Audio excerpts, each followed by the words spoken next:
Ahora, queridos amigos, vamos a comenzar con el capítulo 22 del libro de Génesis. Gracias por acompañarnos una vez más en Hora de Estudio Bíblico. Así que tome su Biblia, por favor, y ábrala allí en Génesis 22. Mientras busca el pasaje, me gustaría agradecerle por sus oraciones. Realmente significan mucho para nosotros. Gracias por ser parte de este ministerio. Muy bien, antes de comenzar con nuestro estudio hoy de la Palabra de Dios, vamos a orar. Amado Padre, gracias por habernos dado un día más de vida. Es un privilegio y un honor poder servirte. Señor, te agradecemos por la salud que tú nos das para poder así servirte. Gracias por tu palabra, la Biblia, y por la bendición que ha sido nuestra vida cristiana. Jamás podríamos vivir sin ella. Tu palabra es todo lo que necesitamos. Ha sido luz en las tinieblas,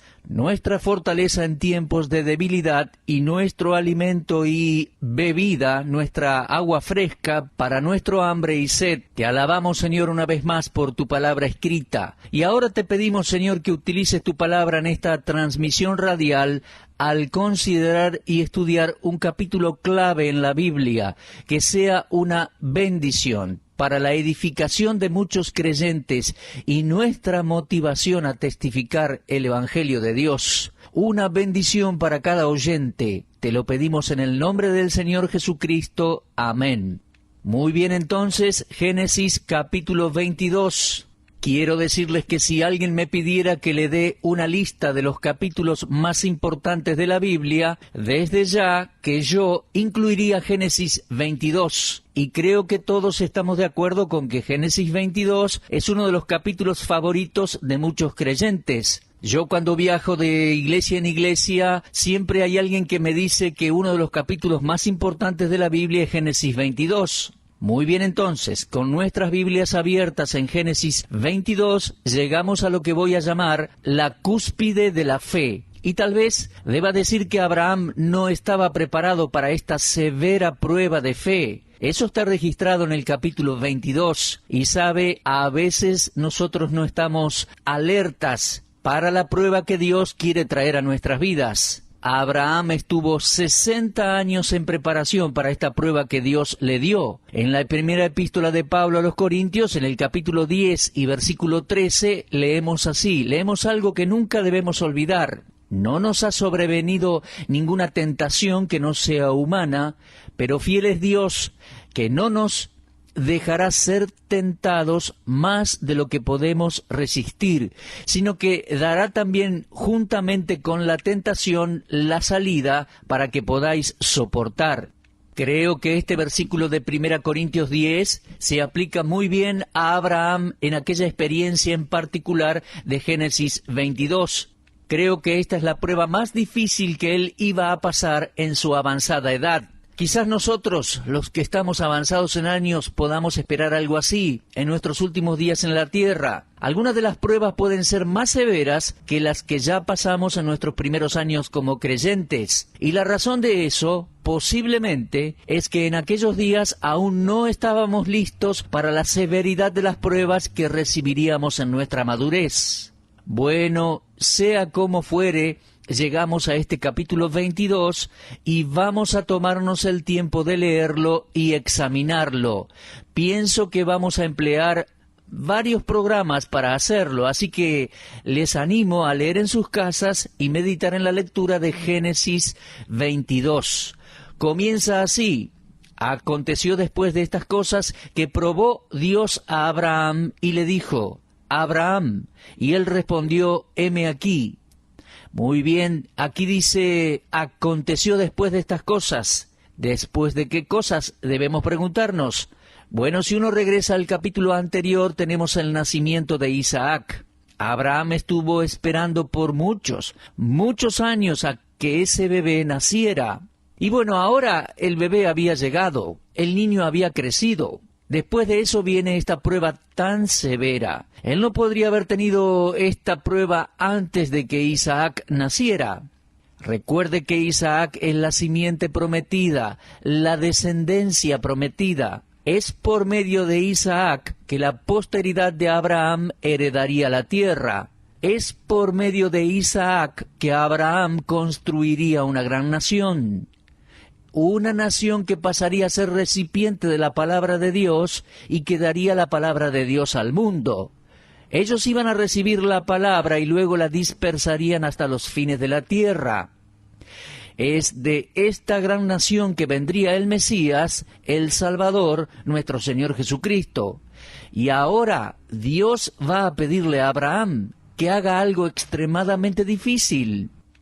El texto dice: aconteció después de estas cosas, después de estas maravillas, después de la concepción milagrosa y el nacimiento de Isaac.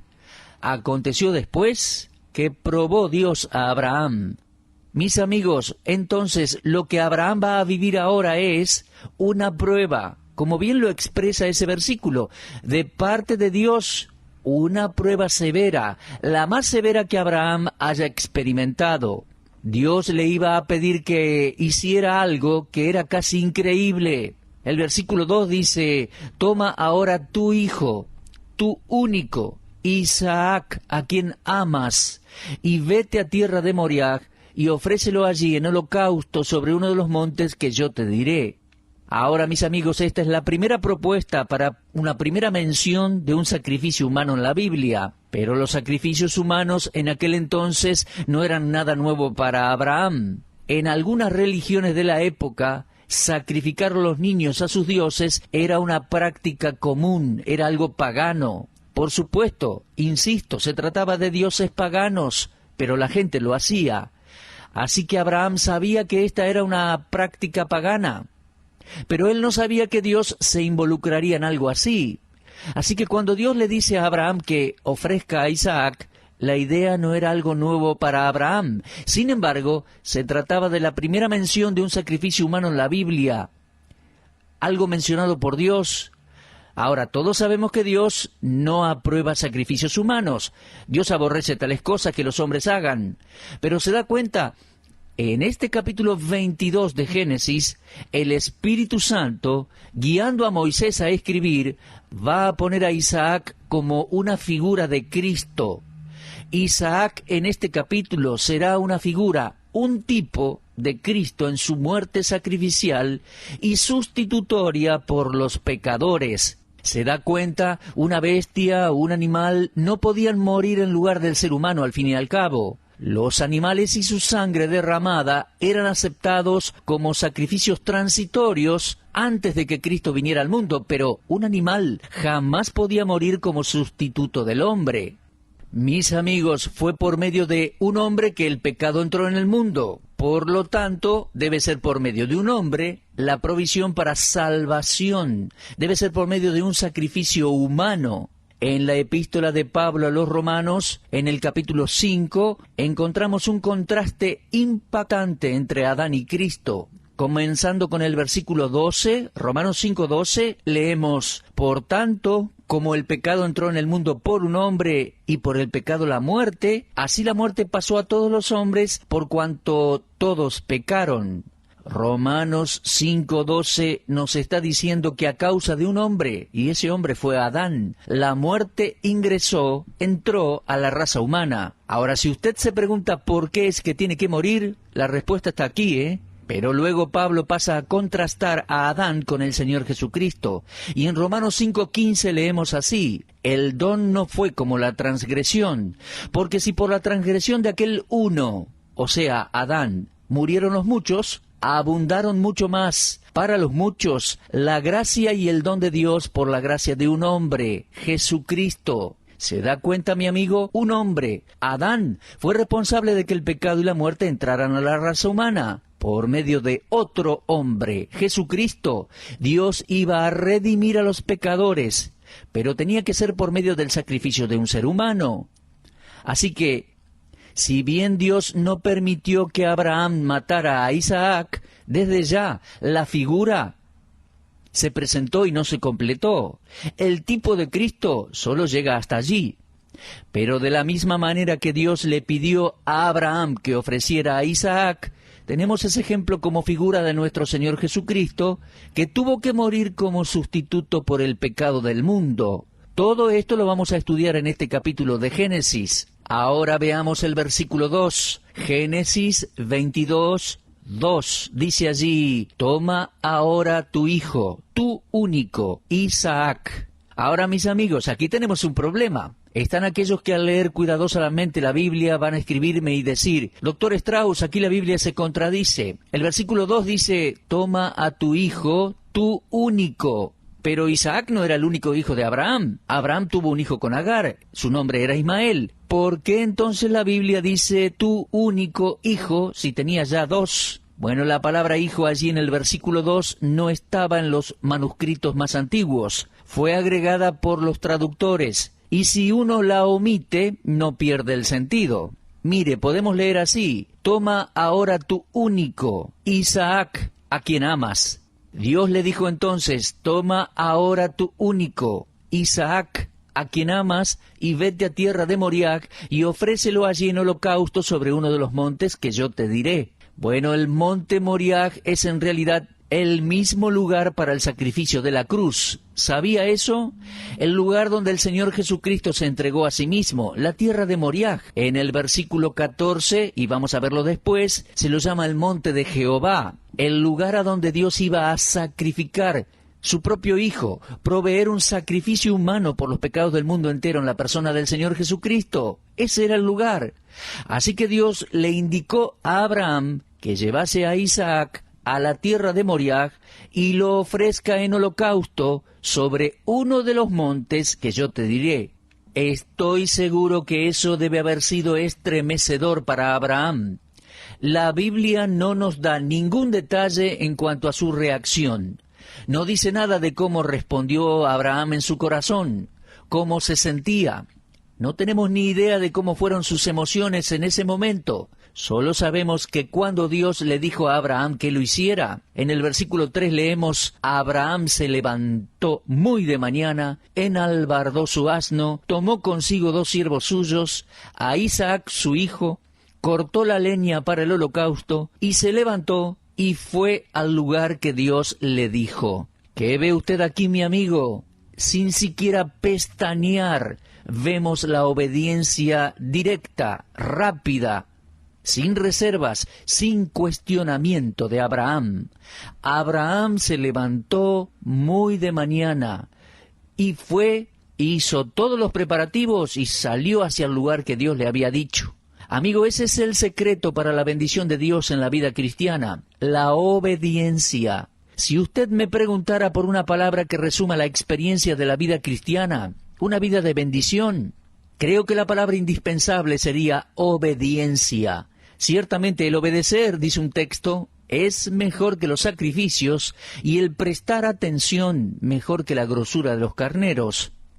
La semana pasada un hombre me vino a ver y me dijo, mire, soy un creyente nuevo, hace un par de años recibí a Cristo, y luego me dijo, tengo algunos problemas. ¿Podría decirme en pocas palabras cuál es el secreto a una vida cristiana victoriosa? Y yo le dije, sí, creo que se lo puedo decir. El gran secreto, la palabra indispensable es obediencia. Y él me dijo, ¿puede elaborar un poco o expandir un poco en base a eso lo que me quiere decir? Creo que sí, le dije. Le conté de una experiencia que tuve una semana atrás cuando estuve en una localidad y una niña de 12 años vino a la oficina del pastor buscándome. Ella se enteró que después de haber saludado a algunas personas me había ido a la oficina del pastor y alguien le dijo, mira, el predicador está en la oficina del pastor. Así que ella vino a la oficina buscándome y tenía lágrimas en sus ojos y me dijo, cuando usted estaba predicando anoche, el Señor me hizo sentir culpable. Y yo le pregunté, ¿acerca de qué? Ella me respondió, no he estado obedeciendo a mis padres. Así que le pedí que abriese su Biblia en Efesios 6, versículo 1, lo leímos juntos. Hijos, obedeced en el Señor a vuestros padres, porque esto es justo. Y se lo hice repetir en voz alta. Y luego le pregunté, como hija, ¿qué te dice ese versículo? Y bueno, me dijo, me dice que tengo que obedecer a mis padres.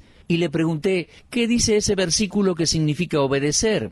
Ella lo miró de nuevo y me dijo, obedecer a mis padres es justo. Así es, le dije. Entonces, si uno no obedece a los padres, ¿qué está haciendo? Y ella con lágrimas en sus mejillas me dijo, está mal no obedecerles. Bueno, eso fue mi ejemplo para aquel hombre. Si uno puede resumir a una palabra clave la vida cristiana bendecida, la palabra adecuada será obediencia. Obediencia sin reserva, sin cuestionamientos. Hacer lo que Dios dice. Bueno, volviendo a la historia de Génesis, Abraham se levantó temprano y fue al lugar que Dios le había indicado. Ahora debe tener en mente el hecho de que todo lo que encontramos en este capítulo es una figura de la muerte sacrificial del Señor Jesucristo. Y dice versículo 4, al tercer día alzó Abraham sus ojos y vio el lugar de lejos. Bueno, sabemos que el Señor Jesucristo estuvo en la tumba 3 días y 3 noches.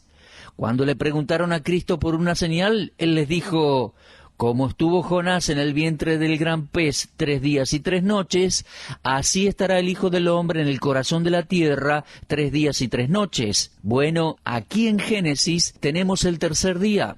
El tercer día alzó Abraham sus ojos y vio el lugar de lejos. Entonces dijo Abraham a sus siervos, esperad aquí con el asno, y yo y el muchacho iremos hasta allá, adoraremos, y volveremos a vosotros. Ahora, mis amigos, yo no sé qué estaría pasando por la mente de Abraham, pero él sabía algo que Isaac no sabía. Él sabía que Dios le había dicho que tenía que ofrecerlo en el altar, que debía matarlo. Isaac no sabía eso. Y a veces me pregunto, si puedo ponerme en el lugar de Abraham en su situación, ¿qué pasaría por su mente? Saber que uno está llevando a su hijo a un lugar a donde Dios le indicó que lo matara. Él no había compartido esto con Isaac hasta ese momento, pero vemos que él igualmente obedece a Dios. Ahora, en el versículo 5 tenemos la primera aparición de la palabra adorar en la Biblia. A esto lo llamamos la ley de la primera mención. Si usted quiere ver el significado de una palabra, búsquela en su concordancia y vaya a través de la Biblia y fíjese cómo es empleada en la primera vez que aparece. Bueno, aquí tenemos la primera aparición de la palabra adorar. ¿Qué es adoración? Bueno, es increíble ver cuántas respuestas puede uno obtener a esa pregunta. ¿Qué es adoración?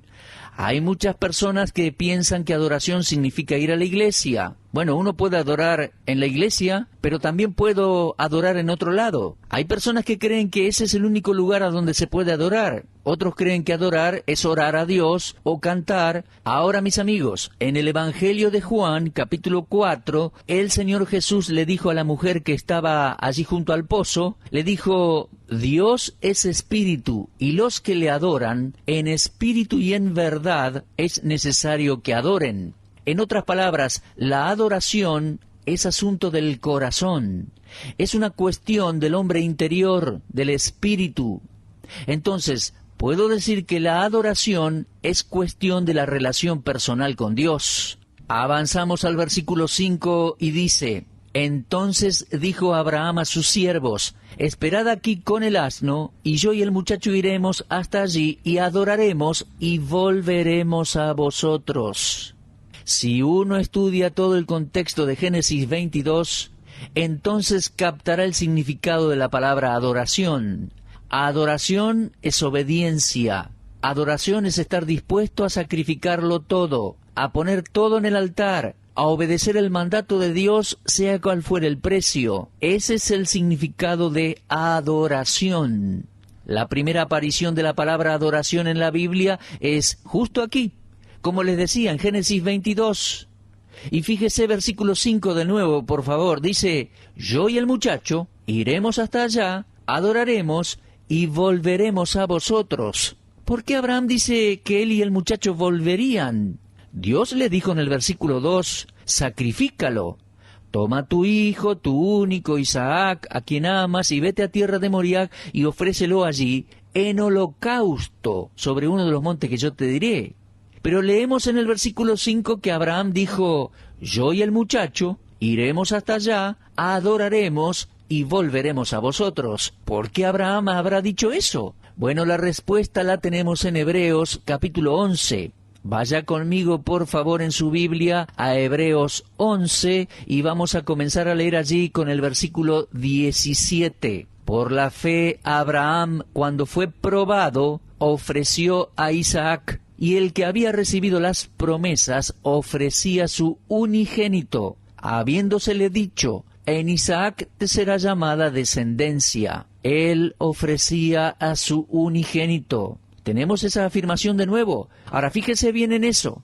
Versículo 17, continúa diciendo así: pensando que Dios es poderoso para levantar aún de entre los muertos. Sabe, Abraham en su corazón creía que si Dios permitía que él matara a su hijo, Dios se lo iba a resucitar. Dios resucitaría a su hijo Isaac de entre los muertos. ¡Cuánta que fue la fe de Abraham! ¿Se da cuenta? Dios le había dicho a Abraham que en Isaac sería bendecida su descendencia. La posteridad vendría por medio de Isaac, no de Ismael. Y Abraham le creyó a Dios. Su fe fue tan implícita, tan completa, que creyó que si Dios le permitía matar a Isaac en el monte Moriah, Dios lo iba a resucitar de los muertos.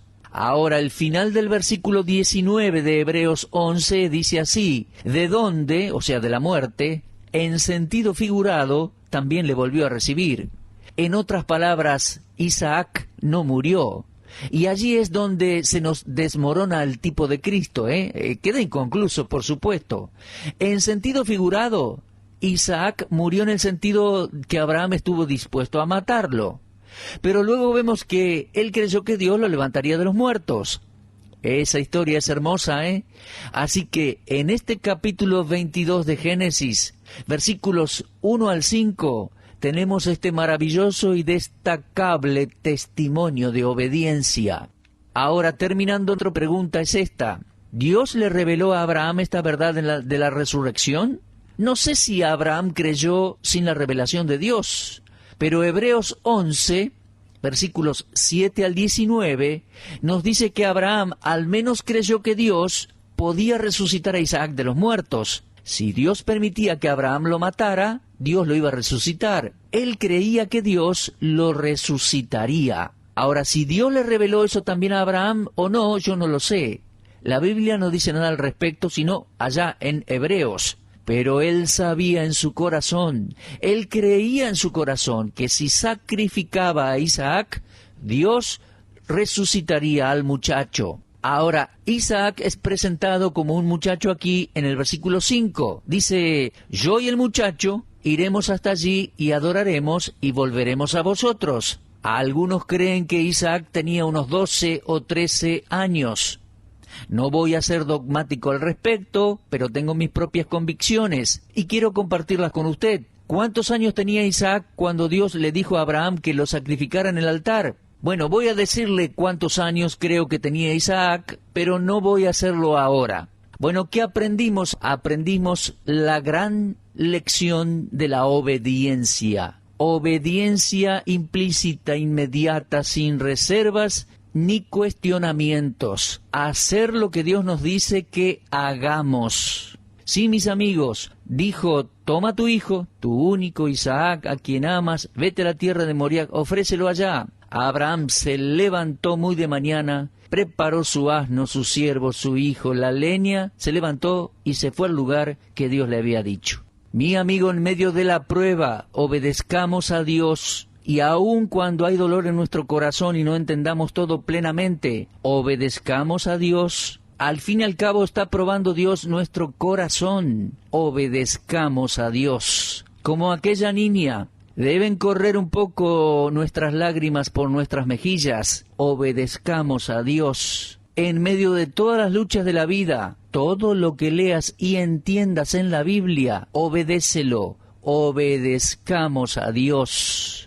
Mis amigos, según la gracia y buena voluntad de Dios, nos volveremos a encontrar. Muchas gracias por habernos acompañado. Repase la lectura de Génesis 22. Será hasta la próxima.